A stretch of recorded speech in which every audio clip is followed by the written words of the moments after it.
We have to talk about you reunited with your new addition co-star Al G. Smith in The Gates. Yep. That trailer looks crazy. Yeah, nah. It's like, I mean, so this is a horror film. How are you feeling? Is this your first horror film? It's a thriller. Okay, is this your first kind of this kind It is of my movie? first kind of thriller. Okay. Yeah, it is actually. It looks so good. I mean, you guys end up. Oh, first of all, we got to say, rest in peace, James, rest in peace, James. Van Der Beek, who passed away. But you guys got to work together before he passed. Where he's kind of the villain in this movie, and he's hunting y'all down.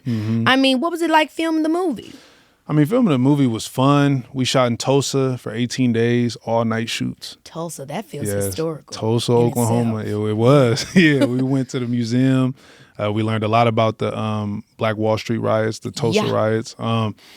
And a lot of hunting down. Yeah, no, facts. And we spent a lot of time together. Me, Mason, and Algie spent a lot of time together. Shout out to Mason. Yes. Gooding. Yep. Yeah. Mason. We spent a lot of time together offset. And like to stay on track with our sleeping, we used to stay up on the weekends so then it could match our schedule going back into the week, because all night shoots for 18 days is intense. It makes your brain hurt. Like I did a horror movie one time called Animal, and it was all night shoots all night shoots. And it makes you your life is upside down. Literally upside down. It was crazy. And then of course, I met James on set. James was like amazing to be around. Like, I just really respected his POV on life. Yes. You know what I'm saying? Like, man, and that's why I'm like really gonna miss James even more. And I wish, I just want to pick his brain more and like just be in his presence, because he just really talked about his family in a way that really made me happy.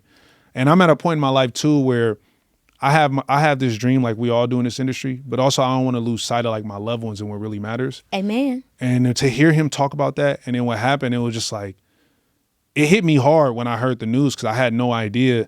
You know, he announced what he was dealing with after we were filming. I don't know what he was going through when we were filming.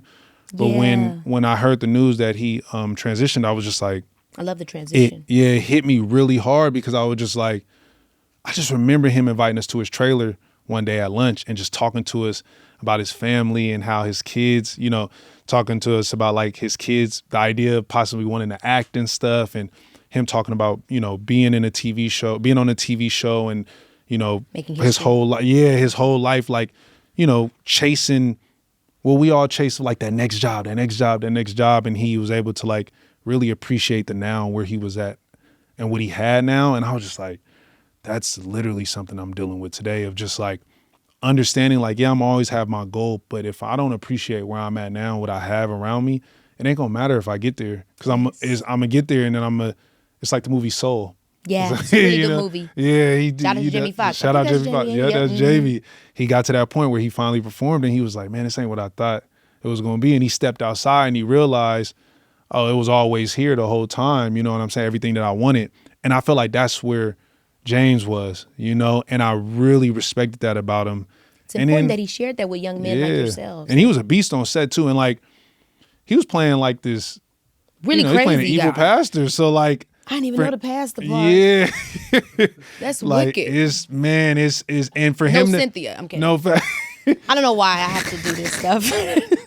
for him to do that and then be who he was offset, it was just like, to see him so present in the work, regardless, our movie, you could say it's a small movie, but he didn't treat it like that. You know what I'm saying? And he treated it with so much like just respect and just intention, and I really appreciate it about him, and I wish I had more time with him, of course, but our cast is really dope. He changed how I thought completely about New Year's resolutions. He randomly did a post at the beginning of the year, and he was like, everybody's talking about, but why would we do New Year's resolutions at the top of January when things are dying and taking a break and hibernation and birds are flying? He's like, we should do it in spring when things are growing I didn't see again. That post. That's fire. I loved it. Now I'm throwing a New Year's resolution party in the spring. That's crazy. Because I'm like, let's set our intentions. No, it's for all the girls. No, that's actually a really dope POV of doing resolutions. I love it, because why wouldn't we do it when we're ready to blossom? We'd be stressed out after Christmas. You know what I mean? Like, and now we got to think about resolutions. Yeah, like that. The year just ended, damn. So yeah, shout out to James. Yeah. And I'm excited about the movie, The Gates.